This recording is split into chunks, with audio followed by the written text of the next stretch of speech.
Primera de Samuel, capítulo 20. Seguimos este estudio en la vida de David. Y hoy llegamos de nuevo al capítulo 20. Vamos a comenzar en el versículo 5. Y estamos viendo, la semana pasada comenzamos a verlo, estábamos viendo una conversación entre David y su mejor amigo Jonatán. Y estaban tratando de encontrar una manera en la que Jonatán le pudiera avisar a David si su padre, Saúl, el padre de Jonatán, tenía intenciones de matarlo o no. David estaba convencido, y creo que todos nosotros que conocemos la historia y que la hemos estado estudiando, estábamos convencidos de que Saúl lo quería matar. Y en cualquier momento, en cuanto tuviera oportunidad, lo iba a hacer, porque ese era su corazón, eso era lo que deseaba hacer. Jonatán todavía tenía un poco de fe en su padre.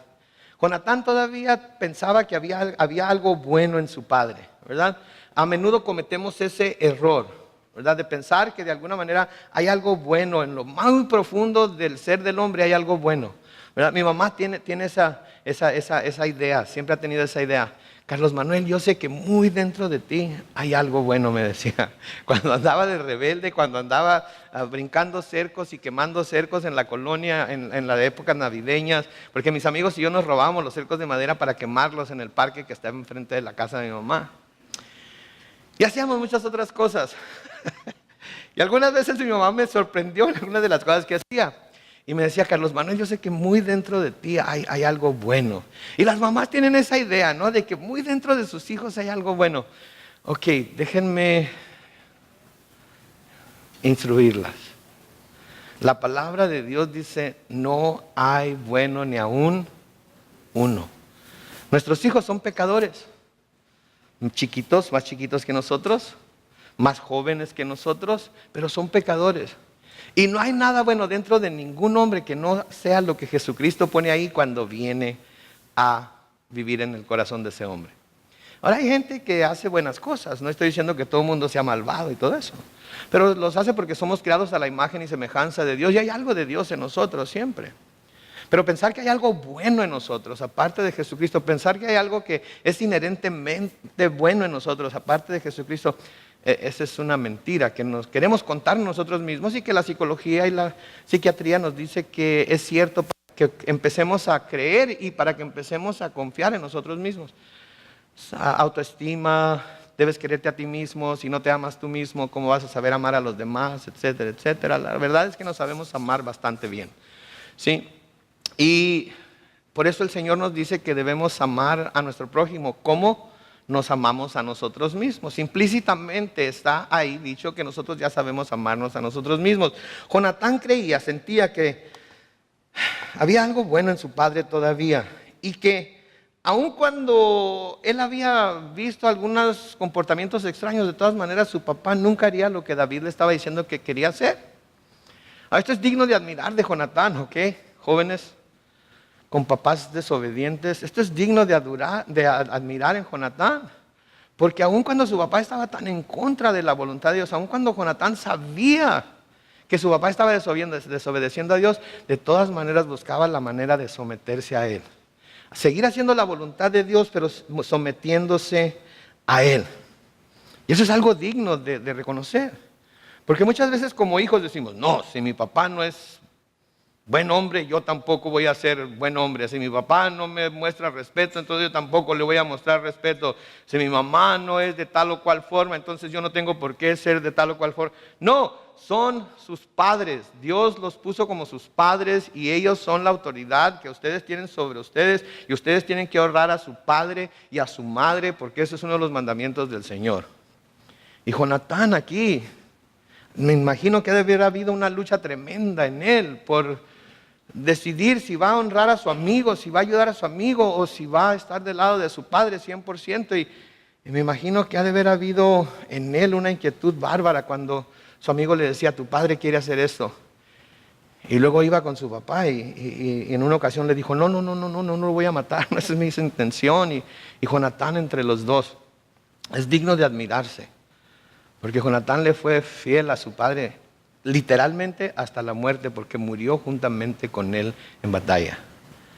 Eso es algo difícil de pensar, especialmente en nuestro tiempo en el que nosotros vivimos, ¿no es cierto?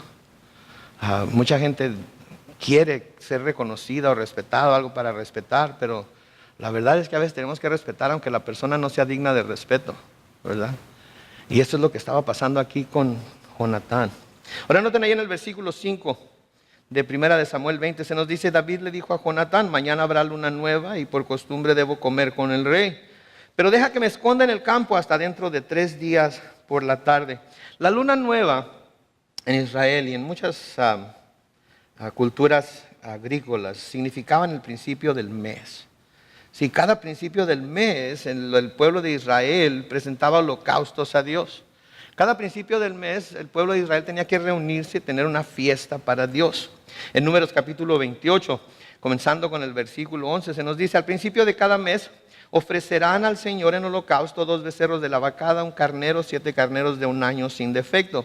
Con cada becerro ofrecerán 6 litros de flor de harina amasada con aceite. Con cada carnero ofrecerán 4 litros de flor de harina amasada con aceite. Y con cada cordero ofrecerán 2 litros de flor de harina amasada con aceite, como holocausto de olor grato. Se trata de una ofrenda encendida en honor al Señor. Con cada becerro derramarán como libación 2 litros de vino, con cada carnero 1,5 litros, y con cada cordero 1 litro. Y este será el holocausto de cada mes, todos los meses del año. Hablábamos de las ofrendas el martes en nuestro estudio de Éxodo. Y esta es una de partes de esas ofrendas en las que Dios demandaba que los hijos de Israel vinieran delante de Él en ciertas fechas y presentaran estas ofrendas. Era algo que era obligatorio en contraste con la ofrenda que estábamos viendo el martes en Éxodo 24, ¿verdad? Entonces, esto era algo que se tenía que celebrar y aparentemente Saúl se reunía con todos sus líderes para celebrar la luna nueva y esperaba que todos estuvieran presentes en su mesa a la hora de la cena. Era obligatorio para ellos. Es como si yo les dijera a todos los líderes de aquí de la iglesia: ¿saben qué? El próximo 24 de diciembre nos vamos a reunir todos y quiero que todos traigan esto, aquello y lo demás, pero quiero que todos estén ahí para que estén a mi mesa y coman conmigo y nos hagamos más amigos, etcétera, etcétera, etcétera, ¿verdad? Y no me interesa que tengan familia, no me interesa que tengan compromisos, simplemente yo soy el rey y todo el mundo tiene que reunirse en mi casa a esta fecha porque vamos a celebrar a Dios, ¿verdad?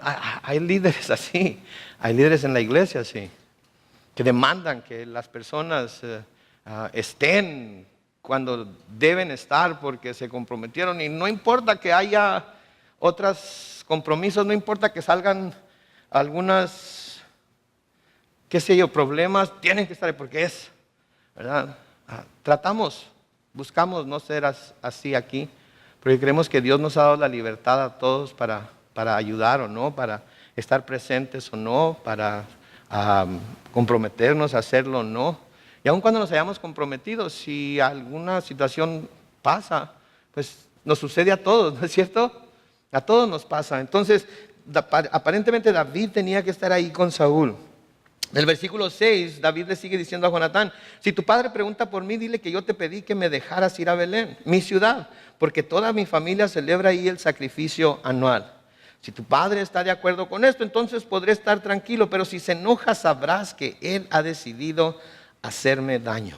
Esta era la prueba que David le estaba diciendo a Jonatán que iban a hacer, ¿sí? Esta sería una prueba muy clara de las intenciones de Saúl hacia David. David no pensaba que Saúl pudiera tener algo en contra de que él quisiera celebrar la luna nueva con su familia, ¿sí? De que él quisiera ir a Belén, que era su tierra natal, ¿sí? Y cenar esa cena especial en compañía de su familia. Y lo que David dice es que si Saúl se enoja porque él quería ir a visitar a sus padres, entonces sería demasiado evidente que estaba buscando una excusa para hacerle daño a David. ¿Por qué iba a enojarse? Porque David iba a ir con sus padres. ¿Por qué iba a enojarse si David quería estar con su familia? Iba de todas maneras a celebrar la fiesta, ¿no es cierto? Iba de todas maneras a celebrar la luna nueva. No era como que estaba dejando a un lado a Dios por su familia. Simplemente había escogido adorar en otro lugar ese día, ¿sí? Entonces él dice, si se enoja por esto, entonces quiere decir que hay algo mal en su corazón. Versículo 8 sigue diciendo: yo soy tu siervo, y ya que nos hemos jurado amistad sincera delante del Señor, ten misericordia de mí. David hablando aquí con Jonatán. Si hay en mí alguna maldad, no hace falta que me mate tu padre, mátame tú. David aquí está poniéndole una responsabilidad bastante fuerte a Jonatán, ¿no es cierto? Porque David aquí está diciendo, Jonatán, mira, yo estoy convencido de que tu padre me quiere matar, de eso yo no tengo duda. Pero sabes que te pido como amigo, te pido un favor. Ten misericordia de mí, yo no quiero que tu padre me mate. Ahora, yo no sé, lo único que puedo hacer es especular, pero creo yo que David sabía que si Saúl lo mataba injustamente, Saúl iba a estar cometiendo un grave pecado en contra de Dios. Y me gustaría pensar que David, movido por el Espíritu de Dios, aquí le está diciendo a Jonatán, Jonatán, sabes que si tú sabes que hay algo malo en mí que yo no he visto, si tú sabes que estoy haciendo algo que no debo hacer, si tú sabes que me estoy comportando de una manera indigna para con tu padre, entonces no permitas que llegue a él a matarme, tú mátame. Tú mátame. Hablábamos la semana pasada acerca de consultar con los demás, acerca de nuestro comportamiento. Si vemos que quizás gente se está distanciando de nosotros, si vemos que quizás alguien parece tener algo en contra de nosotros, si deberíamos o no ir con otras personas y pedirles consejo acerca de si lo que estamos haciendo está causando esta división entre ellos y nosotros, para tener una perspectiva diferente a la nuestra y a la de ellos. Creo que es algo sabio, porque acuérdense, el Señor Jesucristo dijo que iban a saber que nosotros éramos sus discípulos por el amor que nos tenemos los unos a los otros, pero la manera en que ese amor se manifiesta es por medio de la unidad que hay los unos con los otros. Y si hay divisiones los unos con los otros, entonces ese amor no se va a manifestar, porque tarde o temprano va a ser evidente que hay algo entre uno y otro. Y eso no es un buen testimonio. Entonces aquí David le dice, ¿sabes qué? Si yo hice algo, si hay alguna maldad, mátame tú, por favor, no dejes que caiga en las manos de tu padre. Versículo 9 sigue diciendo, pero Jonatán le respondió, eso jamás te sucederá. Al contrario, si llego a saber que mi padre tiene malas intenciones contra ti, ¿crees que no te lo haré saber? Entonces David le preguntó, ¿cómo voy a saber si tu padre te respondió con enojo? Jonatán le respondió, bien, vamos al campo. Y los dos se fueron al campo. Ahí Jonatán dijo a David, pongo por testigo al Señor Dios de Israel, que mañana a esta hora o dentro de 3 días le preguntaré a mi padre si sus intenciones son buenas para contigo. Si no lo son, mandaré a alguien para que te avise. Si acaso mi padre piensa hacerte daño, que el Señor me castigue, y más aún si no te lo hago saber para que puedas ponerte a salvo. Que el Señor esté contigo como estuvo con mi padre. Noten aquí el compromiso que Jonatán hace una vez más con David. Y noten lo que le dice aquí a David al hacer su compromiso. Le dice, si no te aviso, si mi padre tiene planeado algo contra ti, no te aviso, que Dios haga lo mismo que mi padre quiere hacer contigo, conmigo, y que me haga aún más. Ese es compromiso, ¿no es cierto? Eso es comprometerse. Eso es ponerse completamente en las manos de Dios y decir, Señor, si yo no cumplo este compromiso como lo estoy haciendo aquí con mi amigo, entonces te pido que por favor tú me hagas lo mismo que mi padre le quiere hacer a él y más todavía. En otras palabras, duplícame el sufrimiento, duplícame el castigo, duplícame las consecuencias si no le cumplo a mi amigo lo que le estoy diciendo aquí. Y te pongo a ti, Dios, como testigo de ello. Se necesita valor para eso, ¿verdad? Me recuerda a Pablo cuando en Romanos dice que él mismo quisiera ser maldecido con tal de alcanzar a sus hermanos en la carne, que son los judíos, para Cristo. Se necesita de muchas agallas, se necesita de mucha seguridad, se necesita de mucho valor. Decirle a Dios, Señor, si no cumplo, si no hago lo que digo que voy a hacer, si mi sí no es sí y mi no no es no, te pido que me hagas a mí lo mismo que le harías a cualquier persona que fuera infiel, a cualquier persona que no te conoce, a cualquier persona que no conoce tu corazón y tu amor por la verdad. Creo yo que como cristianos deberíamos de pedirle a Dios constantemente que nos esté escudriñando, que nos esté mostrando nuestro propio corazón.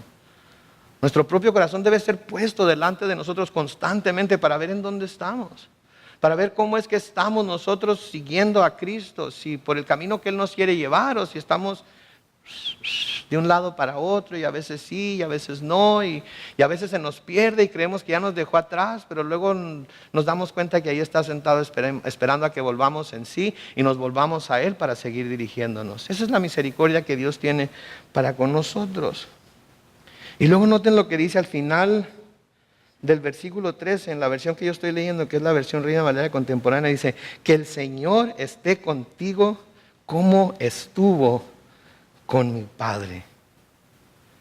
Que el Señor esté contigo como estuvo con mi Padre. Noten, Jonatán había sido testigo de las cosas que Dios había hecho por medio de su padre. Jonatán había sido testigo de lo que la vida de su padre había sido en el tiempo que siguió a Dios. Jonatán había recibido el testimonio de la vida de su padre en el tiempo que Saúl estuvo cumpliendo con la voluntad de Dios. ¿Sí? Había visto a su padre servir a Dios cuando comenzó su reinado. Había visto a su padre someterse a Dios cuando comenzó su reinado, pero ahora lo ve totalmente cambiado y hasta claramente en rebeldía contra Él. Está viendo a un hombre completamente diferente al que había conocido. Quizás un hombre completamente diferente con el que había crecido. Un hombre que él todo el tiempo creyó que siempre había servido a Dios, que siempre serviría a Dios, que nunca se rebelaría contra Dios. Ahora lo está viendo hacer cosas que nunca se imaginó. Qué triste situación, ¿no creen? ¿No creen que es algo triste que la familia vea al padre de familia venir a Cristo, servir a Cristo, entregarse a Cristo, predicar a Cristo, quizás traer a otros a los pies de Cristo y luego de repente volverse al mundo y parecer como que nunca conoció a Cristo, parecer como que nunca lo tuvo en su corazón? Una vida completamente cambiada, una vida completamente opuesta a la que había vivido delante de su familia hasta entonces. Creo yo que es muy triste. Sí. Había un canto que cantábamos en la iglesia en Mexicali a la que yo iba, que tenía una partecita que decía: después de andar en la luz y conocer la verdad, qué triste es volver al mundo y servir a Satanás. Es triste. Ahora, no se los digo porque es una teoría que yo tengo. Se los digo porque lo he vivido. Servir a Dios, cantarle a Dios, servir en la iglesia y luego de repente olvidarse de todo y decir: no quiero nada contigo. Es triste y es algo contra lo que debemos estar constantemente guardándonos, mis hermanos y hermanas. Es algo en lo que nos debemos estar examinando constantemente. Porque no se trata de perder la salvación, porque la salvación no es algo que tenemos ahorita y que andamos por la calle y se nos sale como si fuera la cartera y la perdemos. No, se trata de negar a Cristo con nuestra manera de comportarnos, se trata de negar a Cristo con nuestra manera de hablar, se trata de negar a Cristo con nuestra manera de hacer un lado las cosas de Dios para seguir las cosas del mundo, y cómo las cosas del mundo a veces se convierten en mucho más importantes que las cosas de Dios en nuestra vida. Pablo nos dice en 1 Corintios capítulo 9, los versículos 23 al 27, nos dice: ¿acaso no saben ustedes que aunque todos corren en el estadio, solamente uno se lleva el premio? Corran pues de tal manera que lo obtengan. Noten, Pablo nos está diciendo: miren, estamos en una carrera, ¿ok? Y hay mucha gente corriendo. Sí, pero solamente uno se va a llevar el premio. Entonces, si ustedes quieren ser los que se van a llevar el premio, tienen que correr de tal manera que lo van a obtener. En el versículo 25 de 1 Corintios 9 sigue diciendo: todos los que luchan se abstienen de todo. Ellos lo hacen para recibir una corona corruptible, pero nosotros para recibir una corona incorruptible. Así que yo corro y lucho, pero no sin una meta definida. No lo hago como si estuviera golpeando al viento. Más bien, noten el versículo 27, más bien golpeo mi cuerpo y lo someto a servidumbre, no sea que después de haber predicado a otros, yo mismo quede eliminado. ¿Se fijan lo que está diciendo Pablo ahí?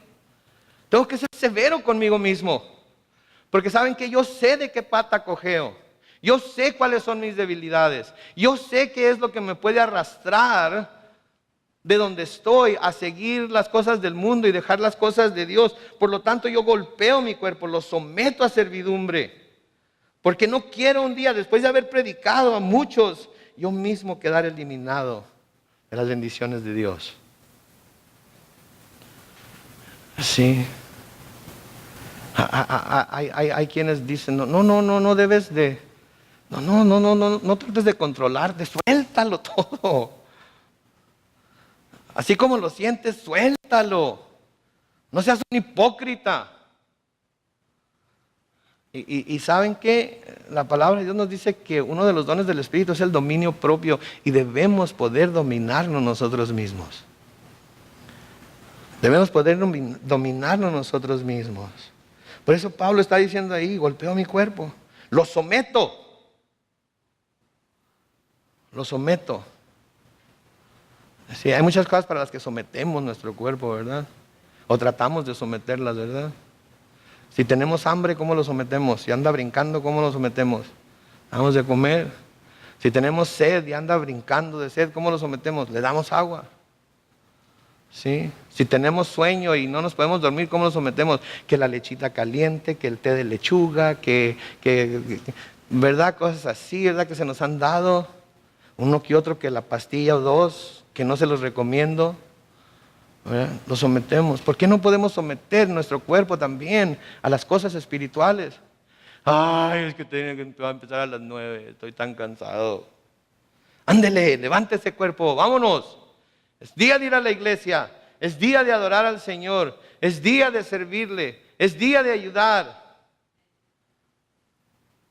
Eso es someter al cuerpo, eso es decirle al cuerpo, eso es que nuestro espíritu gobierne al cuerpo. Que nosotros le digamos al cuerpo, ¿sabes qué cuerpo? ¿Sabes qué carne? Crees que tienes control sobre mí, pero el Espíritu de Dios mora en mí. Y yo por el poder del Espíritu te voy a someter a ti. De nuevo en 1 Corintios 10, los versículos 12 y 13, Pablo les dice a los corintios, así que el que crea estar firme tenga cuidado de no caer. A ustedes no les ha sobrevenido ninguna tentación que no sea humana. Pero Dios es fiel y no permitirá que ustedes sean sometidos a una prueba más allá de lo que pueden resistir, sino que junto con la prueba les dará la salida. ¿Para qué? Para que puedan sobrellevarla. En otras palabras, lo que Pablo les está diciendo aquí es, hey, tengan cuidado. Yo sé que piensan están firmes y quizás ahorita su vida espiritual es todo lo que debe ser. Quizás ahorita su vida espiritual está a un nivel en el que nunca habían estado antes. Quizás ahorita su vida espiritual es gozo y servicio y amor y unidad y tranquilidad y etcétera, etcétera. Pero tengan cuidado, porque pueden caer. Y si están pasando por alguna prueba, lo único que tienen que hacer es buscar a Dios, porque Dios no les va a dar una prueba que vaya más allá de lo que ustedes pueden resistir. Y si sienten que ya no lo pueden resistir, volteen, busquen por todos lados, porque ¿saben qué? Porque juntamente con la prueba les da la salida. ¿Cuál es la salida? Busquen la salida. No busquen solamente que la prueba termine, no busquen solamente que la prueba sea quitada, busquen la salida. Si yo digo ¡fuego!, nadie se va a parar a ver si lo apago. Estoy seguro que todos van a decir, vámonos. Y el pastor, pues lo van a hacer tacos, porque va a hacer tacos al pastor de ahí un lado de la lumbre. Pero todos iban a pintar venado, iban a ver para dónde están las puertas, iban a salir corriendo. Saben que a veces estamos tan concentrados en la prueba, a veces estamos tan concentrados en la dificultad de la prueba, en el peso de la prueba, estamos tan concentrados en lo largo de la prueba, y a veces tenemos la salida ahí enfrente de nosotros y no la tomamos. Busquen la salida. No se claven tanto en la prueba. Y saben que por eso nos necesitamos unos a otros. Por eso necesitamos estar aquí, por eso necesitamos animarnos los unos a otros, servir los unos con los otros, orar los unos por los otros. ¿Sí?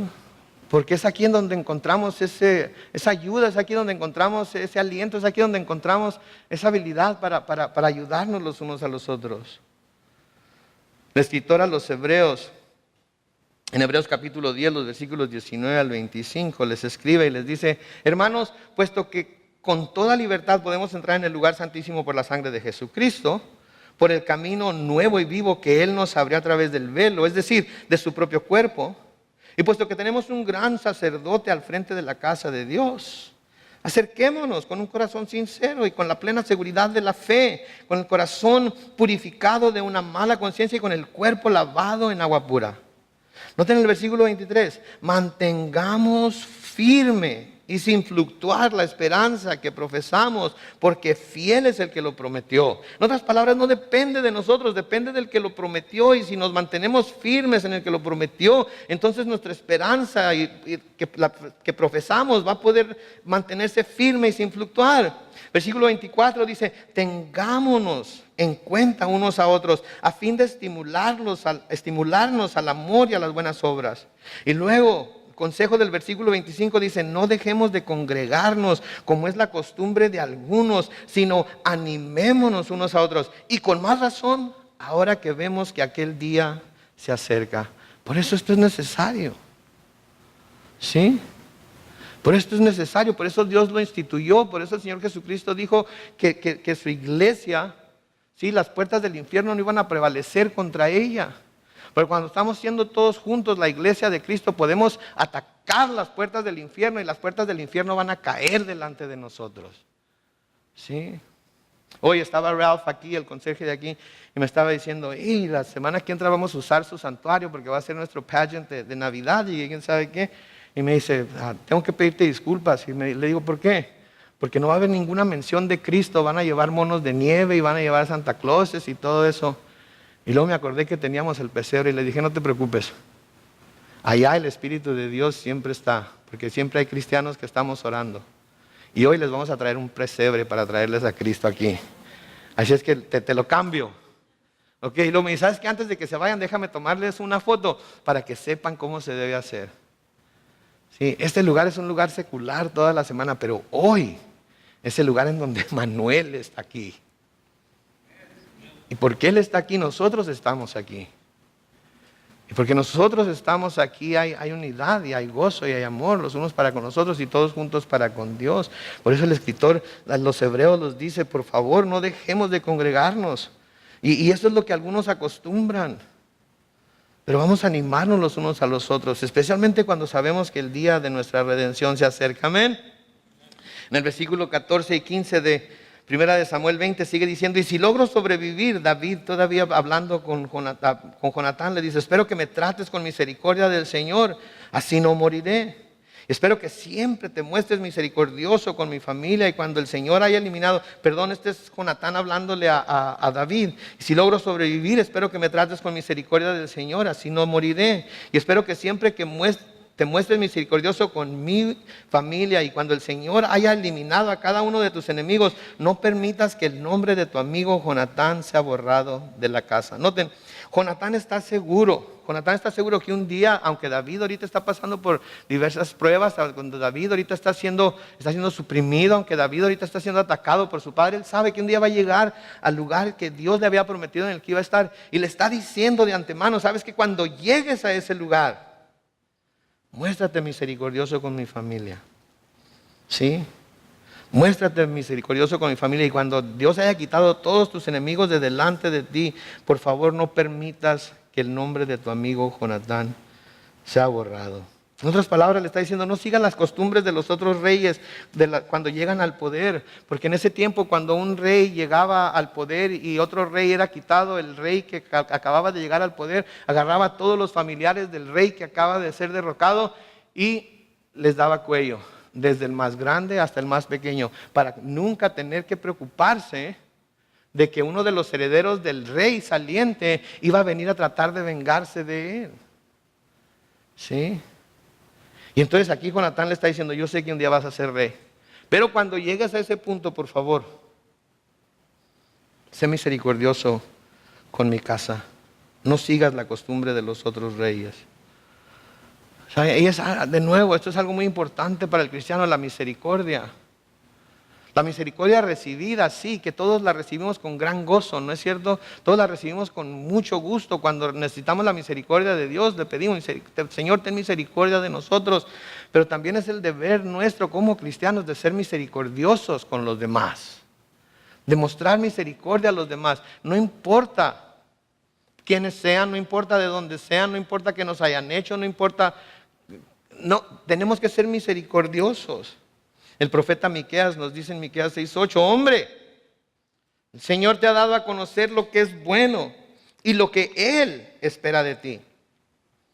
Y que no es otra cosa que hacer justicia, amar la misericordia y humillarte ante tu Dios. No es difícil amar la misericordia cuando la misericordia debe ser dirigida a nosotros. La recibimos con brazos abiertos y la queremos en cantidades copiosas y nos gozamos en que las misericordias de Dios sean nuevas cada mañana para con nosotros, ¿verdad? Pero también nosotros debemos de ser misericordiosos para con los demás. No importa quiénes sean. No importa quiénes sean.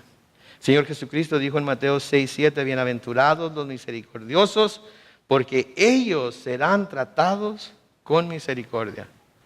Quiere decir que si queremos misericordia, ¿qué debemos estar dando?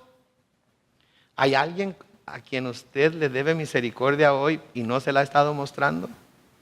Le digo, le sugiero algo, cuando salga de aquí y se encuentre con esa persona, tenga la oportunidad de hacerlo, muéstrele misericordia. Y sabe que el Señor le va a devolver misericordia en abundancia a usted cuando la necesite. Muéstrele misericordia. Sea su hijo, su hija, su cónyuge, su patrón, su compañero de trabajo, su tío, su tía, su abuelito, su abuelita, su primo, su prima, quien sea. Si tiene la oportunidad, muéstrele misericordia, porque entonces será tratado con misericordia también. En Lucas 6:36 se nos dice, por lo tanto, sean compasivos, que también puede ser traducido misericordiosos, como también su Padre. Y no está hablando de su Padre terrenal, está hablando de su Padre celestial. Es compasivo. ¿Qué tan compasivo es nuestro Padre celestial con nosotros? Sus misericordias son nuevas cada mañana. Si no fuera por esas misericordias seríamos consumidos, ¿no es cierto? Entonces el Señor Jesucristo nos está diciendo aquí que debemos ser compasivos o misericordiosos, así como nuestro Padre celestial es misericordioso con nosotros. Versículo 16 de 1 de Samuel 20 sigue diciendo, así fue como Jonatán hizo pacto con David y añadió, que el Señor tome venganza de tus enemigos. Y luego Jonatán rogó a David que por el cariño que se tenían le jurara cumplir con esto. ¿Saben que David cumplió con esta promesa que le hizo a Jonatán? De una manera extraordinaria. En 2 de Samuel, capítulo 9. Abra su Biblia ahí a 2 de Samuel, capítulo 9. Vamos a leerlo juntos. 2 de Samuel, capítulo 9. Comenzando en el versículo 1. Dice, un día David preguntó, ¿queda todavía alguno de los descendientes de Saúl? En memoria de mi amigo Jonatán quiero darle muestras de mi bondad. Entonces llamaron a Sibá, que había sido siervo de la familia de Saúl, para que se presentara ante el rey David. Cuando Sibá se presentó ante David, éste le preguntó, ¿así que tú eres Sibá? Y éste respondió, así es, para servirte. El rey preguntó, ¿queda algún descendiente de Saúl a quien yo pueda darle muestras de bondad en nombre del Señor? Sibá le respondió que aún quedaba un hijo de Jonatán, pero que estaba lisiado de ambos pies. El rey le preguntó, ¿dónde estaba? Y Sibá le respondió que estaba en Lodebar, en casa de Maquir, hijo de Amiel. Entonces David ordenó que fueran por él y lo llevaron a la casa de Maquir, a su presencia. Cuando Mefiboset, es el nombre del muchacho, hijo de Jonatán y nieto de Saúl, llegó ante el rey David, se inclinó con mucha reverencia. Entonces el rey le preguntó, ¿así que tú eres Mefiboset? Y éste contestó, aquí me tienes para servirte. Y David le dijo, no tengas miedo, que por el gran aprecio que le tenía a tu padre, voy a tratarte con mucha bondad. Voy también a devolverte las tierras que fueron de tu abuelo Saúl, y desde hoy te vas a sentar a mi mesa. ¿Se fijan? El rey David, cumpliendo con la promesa que le había hecho a Jonatán, no esperando a que un descendiente de él viniera, sino yendo a buscarlo. Y aun cuando estaba lisiado, aun cuando el muchacho no tenía la habilidad para defenderse o pelear contra David, David pudo haberse deshecho de él. David cumple con la promesa y le devuelve todas las tierras que Saúl había tenido antes. Y le dice, de ahora en adelante vas a comer en mi mesa. Me recuerda nuestro estado como pecadores también, ¿verdad? Cuando nosotros andábamos en el mundo apartados de Dios, todas las bendiciones de Dios no eran para nosotros. Pero un día llegamos a Él y Jesucristo, el Rey, sí, nos tomó así lisiados como estábamos y nos levantó y nos sentó a su mesa y nos dio de su carne el pan y nos dio de su sangre el vino. Y ahora podemos para siempre estar sentados en esa mesa recordando lo que Él hizo por nosotros. Glorioso, ¿no creen ustedes? Maravilloso el corazón de David aquí. Primera de Samuel 20:18 sigue diciendo, y añadió, mañana es luna nueva, cuando vean vacío tu asiento te echarán de menos. Escóndete durante 3 días y después de eso regresa donde estabas escondido el día en el que te amenazó mi padre. Espera mis noticias junto a la piedra de Esel. Yo saldré al campo y lanzaré 3 flechas hacia ese lugar como si estuviera tirando al blanco. Luego le diré a mi criado que vaya y busque las flechas y le digo, mira, ahí cerca de ti están las flechas, recógelas.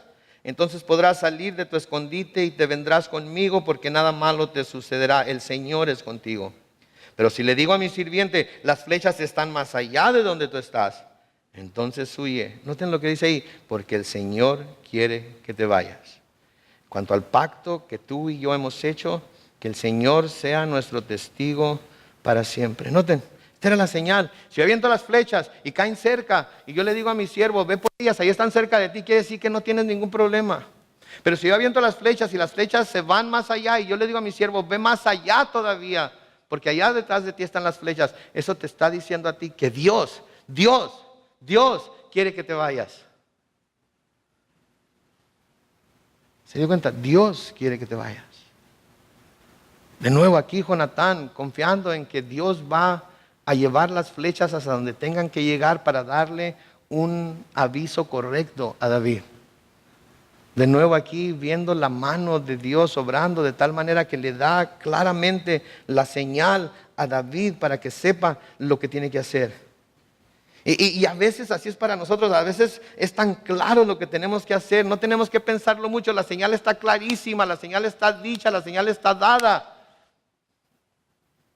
Pero por temor, por falta de fe, por algo que nos dice, bueno, a lo mejor no es. No lo hacemos, no lo seguimos. No cumplimos. Versículo 24 sigue diciendo, entonces David se escondió en el campo y cuando llegó la fiesta de la luna nueva, el rey se sentó a comer. Como de costumbre, Saúl ocupó su silla junto a la pared. ¿Saben por qué estaba contra la pared, verdad? Para que nadie le llegara por atrás y...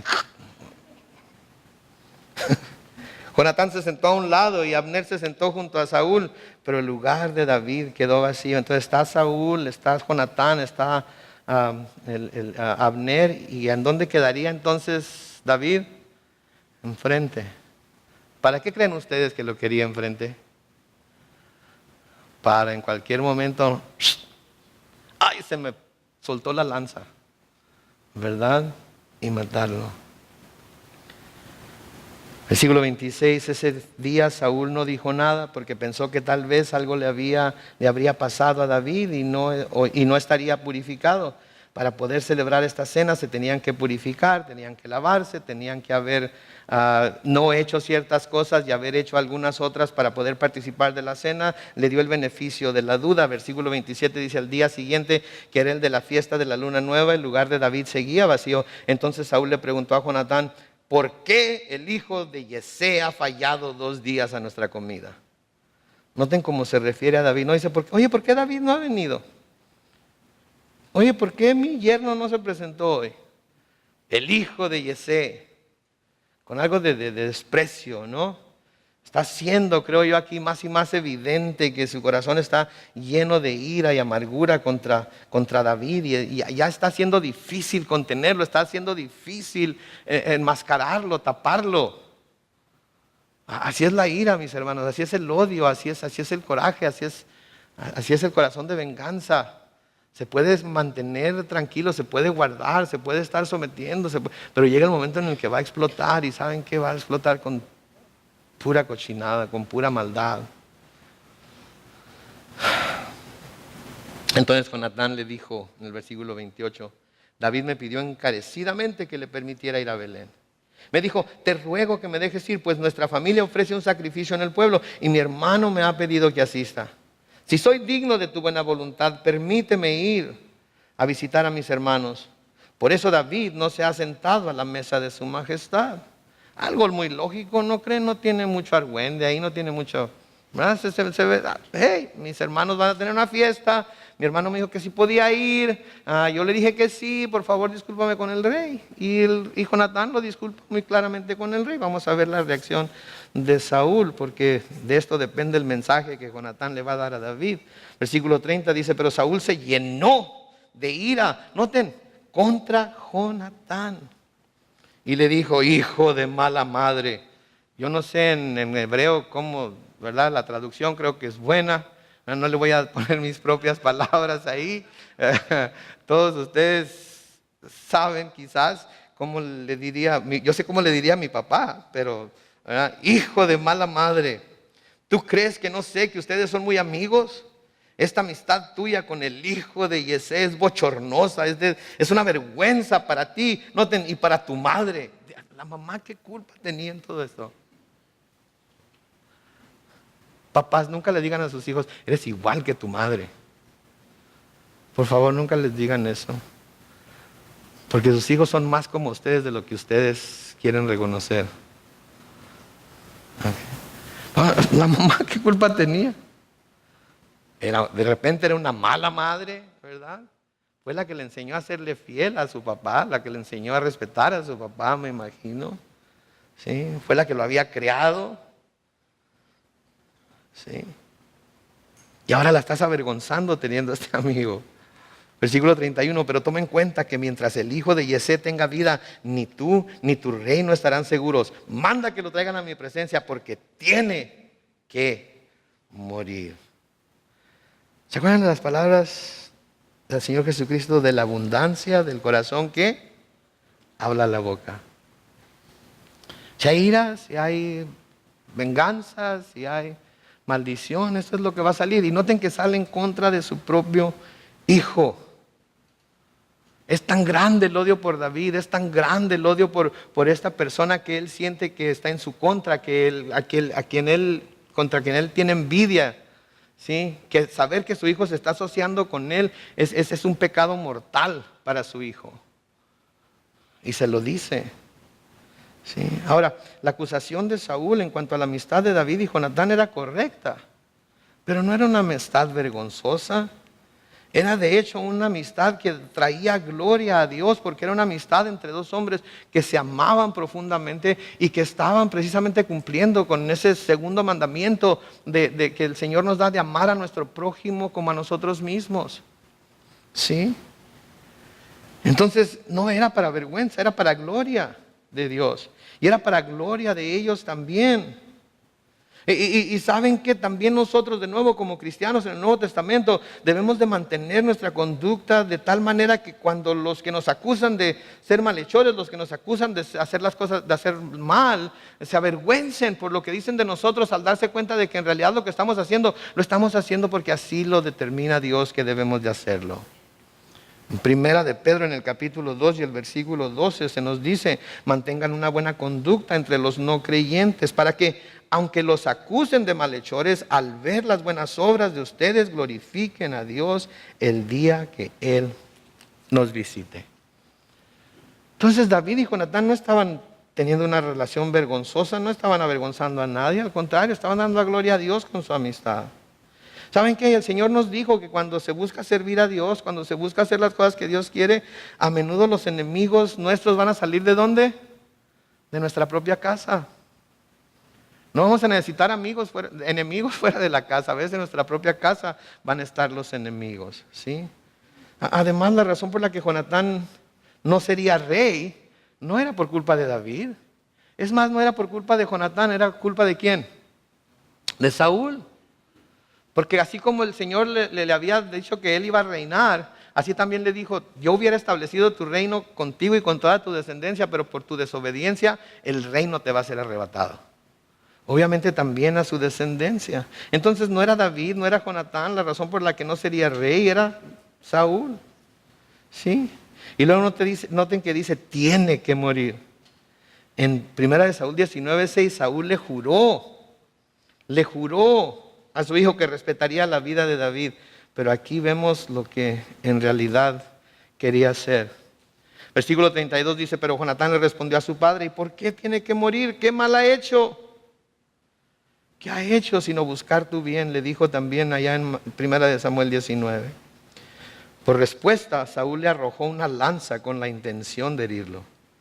Con esto Jonatán se dio cuenta de que su padre había decidido matar a David. Como si fuera posible no ver las intenciones de Saúl, ¿verdad? Aquí Saúl toma la lanza y se la avienta a su propio hijo. Y dice con la intención de herirlo.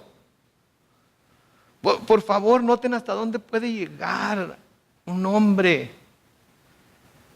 lleno de ira y de amargura, que quiere vengarse de sus enemigos a como dé lugar. Versículo 34 dice, entonces Jonatán se levantó furioso de la mesa y no comió ese segundo día de fiesta, pues le dolió que su padre lo hubiera puesto en ridículo y que quisiera matar a David. Al día siguiente por la mañana, a la hora convenida con David, Jonatán salió al campo acompañado de su criado. Y le dijo, cuando yo arroje estas flechas, corre y ve por ellas. Y mientras más corría el criado, más lejos de él lanzaba Jonatán las flechas. Cuando el criado llegaba donde estaba la flecha, Jonatán le gritaba, creo que la flecha está más allá. Noten, Jonatán a propósito, cuando se dio cuenta en realidad de lo que su padre quería hacer, empieza a aventar las flechas y le empieza a aventar lo más lejos que puede, porque quiere que David se dé cuenta, esté convencido de que sí, ya sé lo que quiere hacer mi padre, sí, ya sé que es verdad lo que me dices, sí, ya sé, tienes que huir de aquí. Volvía Jonatán, dice el versículo 38, a gritarle al criado, corre, date prisa, no te detengas. El criado recogió las flechas y se las entregó a Jonatán, pero no entendió qué sucedía, pues solo David y Jonatán sabían de lo que se trataba. Luego Jonatán le dio sus armas al criado y le dijo, anda, llévalas a la casa. Y cuando el criado se marchó, David salió de donde estaba escondido e hizo 3 reverencias hasta tocar el suelo. Y luego ambos se besaron y lloraron, pero David lloró más. Creo que David tenía más por qué llorar, ¿no es cierto? Jonatán de aquí se iba a poder devolver a su casa, iba a poder volver a su gente, iba a poder volver a lo que conocía. David tendría que enfrentar tiempos inciertos, tiempos de soledad, tendría que dejar su casa, su esposa, su posición, y no sabía qué le esperaba en el futuro. Versículo 42 dice, entonces Jonatán le dijo a David, vete tranquilo, recuerda que ante el Señor nos hemos jurado amistad. El Señor es nuestro testigo y lo será de nuestros descendientes para siempre.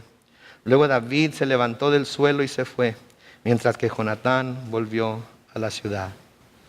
Noten, Jonatán y David eran 2 hombres piadosos, pero David era el escogido de Dios. ¿Por qué lo escogió Dios? Era un hombre conforme a su corazón. Era un hombre que estaba dispuesto a moldar su vida a lo que Dios quisiera. Pero era un ser humano también, y como vamos a ver más adelante, tenía sus faltas, tenía sus fallas. Pero un día cuando estemos en el cielo le vamos a poder preguntar a Dios, Señor, ¿por qué escogiste a David? Me imagino que la respuesta va a decir, por la misma razón que te escogí a ti. Porque lo conocí desde antes de la fundación del mundo. Porque yo lo vi cuando lo formé en el vientre de su madre.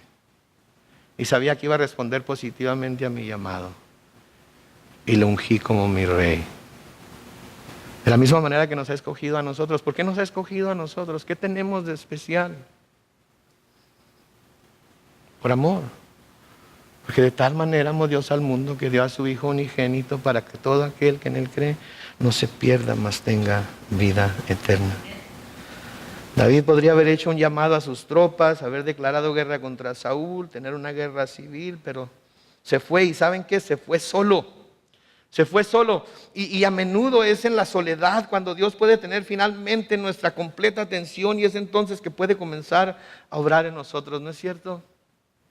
Cuando estamos rodeados de mucha gente que nos apoya, que nos ayuda, que nos levanta, que nos da ánimo. Es fácil hacer a un lado a Dios, pero cuando estamos solos, completamente solos, y sentimos que no hay nadie a nuestro lado, sentimos que nadie nos quiere, que todos nos han abandonado, es cuando Dios hace las obras más profundas en nuestro corazón. ¿Se acuerdan de Elías después de matar a los sacerdotes de Baal? ¿Se acuerdan cómo huye al monte? Y ahí es en donde oye la voz de Dios. Primera de Reyes 19, 11 al 14 leemos: entonces el Señor le dijo, Elías fue y se metió en una cueva, y el Señor le dijo: sal de tu cueva y espérame en el monte delante de mí. Elías pudo sentir que el Señor estaba pasando, porque se desató un viento poderoso que a su paso desgajaba los montes y partía las rocas, pero el Señor no estaba en el huracán. Tras el viento vino un terremoto, pero el Señor no estaba en el terremoto. Tras el terremoto vino fuego, pero el Señor tampoco estaba en el fuego. Y luego vino un silbo apacible y delicado. Y cuando Elías lo percibió, se cubrió el rostro con su manto y se quedó a la entrada de la cueva. Entonces escuchó una voz que le preguntaba: ¿qué haces aquí, Elías? Versículo 14, y Elías respondió: es muy grande mi amor por ti, Señor, Dios de los ejércitos. Los israelitas se han apartado de tu pacto, han destruido tus altares, han matado a tus profetas, y noten, y solo quedo yo. Pero me andan buscando para quitarme la vida. En esa cueva a solas fue cuando Dios le habló y le dio instrucciones de lo que debía hacer. A veces necesitamos llegar a ese punto, en donde no hay nadie más, en donde no hay nada más, y al único que podemos recurrir es a Dios. El Señor Jesucristo lo hacía. ¿Se acuerdan después de que alimentó a los 5,000 en Marcos capítulo 6, los versículos 45 al 47? Enseguida hizo que sus discípulos subieran a la barca y que se adelantaran a la otra orilla, a Betsaida, mientras que Él despedía a la multitud. Pero después de despedirlos se fue al monte a orar. Y cuando llegó la noche, la barca ya estaba a la mitad del lago y Jesús estaba en tierra. ¿Cómo? Solo. Solo, no realmente, porque estaba con el Padre, ¿no es cierto? Pero podía sentir el consuelo del Padre, así como Elías podía escuchar en ese silbo apacible la voz de Dios. En Lamentaciones 3, los versículos 26 al 33, leemos: es bueno esperar en silencio que el Señor venga a salvarnos. Léanlo de nuevo. Léanlo de nuevo, memorícense ese versículo. Es bueno esperar en silencio que el Señor venga a salvarnos. Es bueno que llevemos el yugo desde nuestra juventud. Dios nos lo ha impuesto. Así que callemos y confiemos. Hundamos la cara en el polvo. Tal vez aún hay esperanza. Demos la otra mejilla a quien nos hiera. Cubrámonos de afrentas. El Señor no nos abandonará para siempre. Nos aflige, pero en su gran bondad también nos compadece. No es la voluntad del Señor afligirnos ni entristecernos.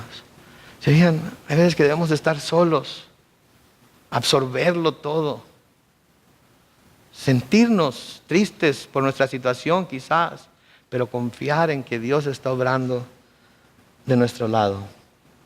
Y es cuando estamos en ese tiempo de soledad que podemos decir como el salmista en el Salmo 73, los versículos 25 y 26. ¿A quién tengo en los cielos? Solo a ti. Sin ti no quiero nada aquí en la tierra. Aunque mi cuerpo y mi corazón desfallecen, tú, Dios mío, eres la roca de mi corazón. Eres la herencia que para siempre me ha tocado.